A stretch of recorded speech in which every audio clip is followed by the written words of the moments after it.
പത്തരമാറ്റ് സീരിയലിലേക്ക് എല്ലാവർക്കും സ്വാഗതം. ഈ ചാനൽ ഇഷ്ടപ്പെട്ടാൽ ലൈക്ക് ചെയ്യുക, സബ്സ്ക്രൈബ് ചെയ്യുക. നവ്യ ഫോൺ വിളിക്കുകയാണ് ആദർശിനെ. എന്താ ഈ വിളിയുടെ ഉദ്ദേശമെന്നറിയാതെ പറയുന്നുണ്ട് നൈനയുടെ അടുത്ത്. എന്തായിരിക്കും, പക്ഷേ ഒന്ന് കാണണം എന്നൊക്കെയാണ് പറഞ്ഞിരിക്കുന്നത്. പോവേണ്ട സ്ഥലവും പറഞ്ഞു തന്നിട്ടുണ്ട്. എന്തായാലും നീ കൂടെ വരണം, നിന്നെ കൂടെ വരാൻ വേണ്ടി വിളിച്ചിട്ടുണ്ട് എന്നൊക്കെ പറയുന്നുണ്ട്. എന്തോ മനസ്സിനുള്ളിൽ ഒതുക്കിക്കൊണ്ട് നടക്കുന്ന കുറേ ദിവസം കൊണ്ട് ഞാൻ വിചാരിക്കുന്നുണ്ട് എന്തൊക്കെയോ ഒരു മാറ്റം കാണുന്നുണ്ടെന്ന്. പക്ഷേ ഇത് എന്തിനാണാവോ എന്നറിയില്ല. നല്ലതിന് വേണ്ടിയോ അതോ വല്ല വേറെ കൊടുക്കിലേറ്റ കൊണ്ടെത്തിക്കാൻ വേണ്ടിയോ ഒന്നും അറിയില്ല എന്നൊക്കെ പറയുന്നുണ്ട്. എന്തായാലും നമുക്ക് പോകാം. ആദർശും നയനയും കൂടെ ഇറങ്ങുന്നു. ആ സമയത്ത് ജലജ അവിടെ വരുന്നുണ്ട്. എന്നിട്ട് ചോദിക്കുക, രണ്ടുപേരും എങ്ങോട്ടാ പോകുന്നത്? അത് ഞങ്ങൾക്ക് കുറേ ആവശ്യങ്ങളൊക്കെ ഉണ്ട്, അവിടേക്ക് പോയിട്ടേ വരുള്ളൂ. എന്താ എന്നൊക്കെ ചോദിക്കുന്നുണ്ട്. ഇല്ല, ഇപ്പോഴത്തെ നിങ്ങളെ ഒരു പോക്ക് കണ്ടിട്ട് എന്തോ ഒരു ഉദ്ദേശത്തിന് പോകും പോലെ തോന്നുക, അതുകൊണ്ട് ചോദിച്ചെന്നേ ഉള്ളൂ. പക്ഷേ കള്ളത്തരങ്ങളുള്ളവർക്കല്ലേ അങ്ങനെയൊക്കെ തോന്നുകയുള്ളൂ എന്നൊക്കെ ആദർശ് പറയുന്നുണ്ട്. ആ സമയത്ത് ജലജ പറയുക, ഇപ്പം നീ എന്താ ഒരു ബഹുമാനമില്ലാത്തതുപോലെയാ എൻ്റെ ഉള്ള സംസാരം, ഞാനെല്ലാം ശ്രദ്ധിക്കുന്നുണ്ട് ആദർശേ എന്നൊക്കെ പറയുന്നുണ്ട്. എന്ത് പറഞ്ഞിരുന്നാലും ഒരു തർക്കുത്തരം പറച്ചിലത്തെ കൂടുതൽ തന്നെയാ. എന്തായാലും ഇങ്ങനെയല്ല ആയിരുന്നു നേരത്തെ ആദർശ്. ഈ ഇവള് നൈന എല്ലാം മാറ്റിയെടുത്തു അല്ലേ എന്നൊക്കെ ചോദിക്കുന്നുണ്ട്. അവളെ ഒന്നും കുറ്റപ്പെടുത്തേണ്ട ഒരു കാര്യമില്ല, നല്ല കാര്യമേ അവൾ എനിക്ക് പറഞ്ഞു തന്നിട്ടുള്ളൂ. എനിക്ക് മാത്രമല്ല, ഈ കുടുംബത്തിന് നല്ലത് മാത്രമേ ചെയ്തിട്ടുള്ളൂ. അത് അറിയാം എല്ലാവർക്കും. മുത്തശ്ശന് എല്ലാ കാര്യങ്ങളും അറിയാം എന്നൊക്കെ പറയുന്നുണ്ട്. എല്ലാവർക്കും എല്ലാം അറിയാമെങ്കിലും ചില കാര്യങ്ങൾ ആർക്കും അറിയില്ല, അത് നിനക്ക് പോലും എന്നൊക്കെ പറയുന്നുണ്ട്.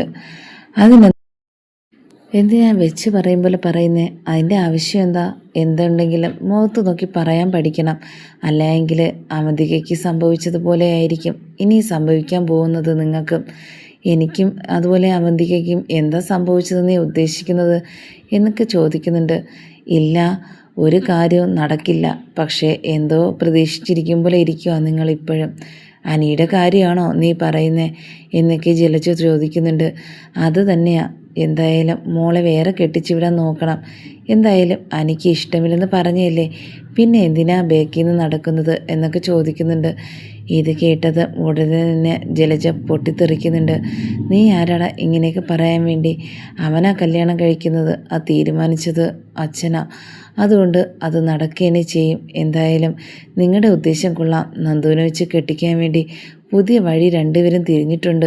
എന്തായാലും ഈ മൂന്ന് പേര് ഈ കുടുംബത്തിലോട്ട് വന്നു കഴിഞ്ഞാൽ പിന്നെ നോക്കണ്ട, കുടുംബം തകർന്നു പോകും, അത്രയേ ഉള്ളൂ. അതൊക്കെ നീ മനസ്സിലാക്കാൻ പോകുന്നേ ഉള്ളൂ ആദർശേ എന്നൊക്കെ പറയുന്നുണ്ട്. രണ്ടുപേര് വന്നതിൻ്റെ ഒരു ക്ഷീണം പോലും ഇതുവരെ മാറിയിട്ടില്ല. ഇനി വീണ്ടും അവളെ കൂടെ ഇങ്ങോട്ട് കൊണ്ടുവരാൻ വേണ്ടി അത് ഞാൻ ഒരിക്കലും സമ്മതിക്കും. എൻ്റെ ജീവനുള്ള കാലത്തോളം അതൊരിക്കലും നടക്കാൻ പോണില്ല. എല്ലാവരുടെ സ്വപ്നം മാത്രമായിരിക്കും എന്നൊക്കെ പറയുന്നുണ്ട്. ആ സമയത്ത് ആദർശ് പറയുക, എന്തായാലും ഇവിടുത്തെ സംസാരിക്കാൻ നിൽക്കണ്ട, നമ്മുടെ സമയമാണ് പോകുന്നത്, നമുക്ക് പോകാം എന്നൊക്കെ പറഞ്ഞിട്ട് പോകുന്നുണ്ട്. ആ സമയത്ത് നിൽക്കെന്ന് പറഞ്ഞ് സംസാരിക്കുന്നുണ്ട് ജലജ. നീ എന്ന് മുതലാണ് എൻ്റെ അടുത്ത് ഇങ്ങനെ സംസാരിക്കാൻ തുടങ്ങിയത്? ഈ കല്യാണ നിശ്ചയം ആലോചന വന്നത് മുതലാ നീ ഇങ്ങനെയൊക്കെ സംസാരിക്കുന്നത്, അല്ലെങ്കിൽ പണ്ട് എൻ്റെ അടുത്ത് ഇങ്ങനെയൊന്നും ആയിരുന്നില്ല. എന്തായാലും ഞാനത് മുത്തശ്ശൻ്റെ അടുത്ത് പറയുന്നുണ്ട്.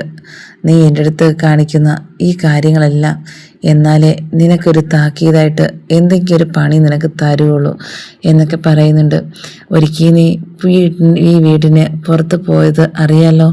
ഇനി അത് വീണ്ടും ആവർത്തിക്കാതിരിക്കാൻ വേണ്ടി സ്വന്തമായിട്ട് ചിന്തിക്ക്, എന്നിട്ട് പെരുമാറാൻ നോക്ക്, എന്നാലേ നിങ്ങൾക്ക് ജീവിച്ചു പോകാൻ പറ്റുള്ളൂ എന്നൊക്കെ പറയുന്നുണ്ട്.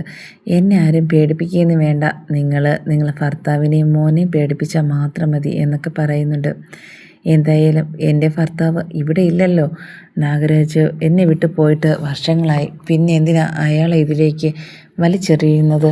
എനിക്ക് അയാളെ പേര് പറയുന്നത് തന്നെ ഇഷ്ടമല്ല. ഇനി ഞാൻ പറയുന്നത് കേൾക്കരുത് നിൻ്റെ വായിൽ നിന്ന് എന്നൊക്കെ പറയുന്നുണ്ട്. എന്തായാലും എനിക്ക് മനസ്സിലായ ഒരു കാര്യം ഞാൻ പറയാം. എന്തോ ഒരു തെറ്റ് നിങ്ങൾ ചെയ്തിട്ടുണ്ട് അയാളെ. അതുകൊണ്ട് മാത്രമാണ് നിങ്ങൾ അയാളെ ഇത്രത്തോളം വെറുക്കുന്നതും ഇനി തിരിച്ചു പോലും പോവാത്തത്. അത് എന്തായാലും ഞാൻ കണ്ടുപിടിക്കുകയും ചെയ്യും എന്നൊക്കെ പറയുന്നുണ്ട്.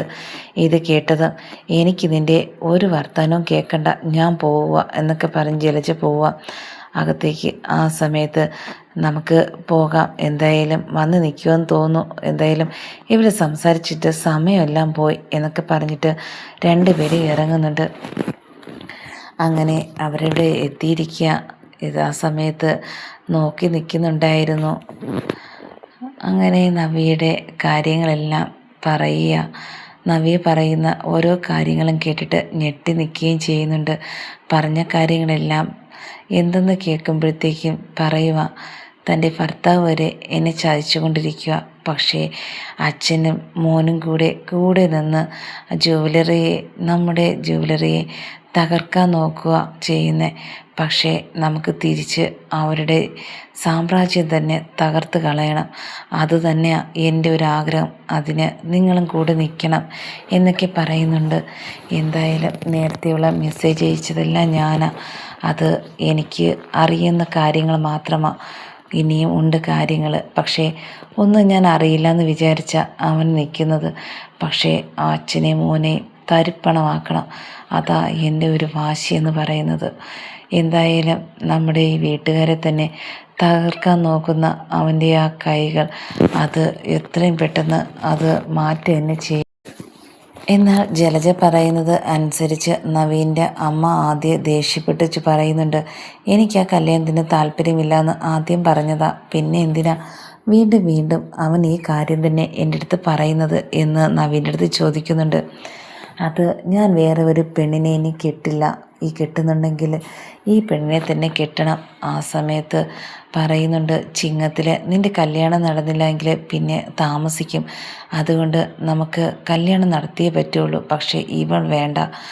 എന്നാൽ അതൊന്നും സമ്മതിക്കുന്നില്ല. അവസാനം മുത്തശ്ശൻ പറയുന്നുണ്ട് നവീൻ്റെ അമ്മയുടെ അടുത്ത്, ഏതായാലും അവൻ ഇഷ്ടപ്പെട്ട പെണ്ണല്ലേ, നമുക്കത് നടത്തിക്കൊടുക്കാം, എന്തുകൊണ്ടും അവന് യോജിച്ച പെണ്ണ് തന്നെയാണ്, അതുകൊണ്ട് നമുക്കത് നടത്തി കൊടുക്കണം എന്നൊക്കെ പറയുന്നുണ്ട്.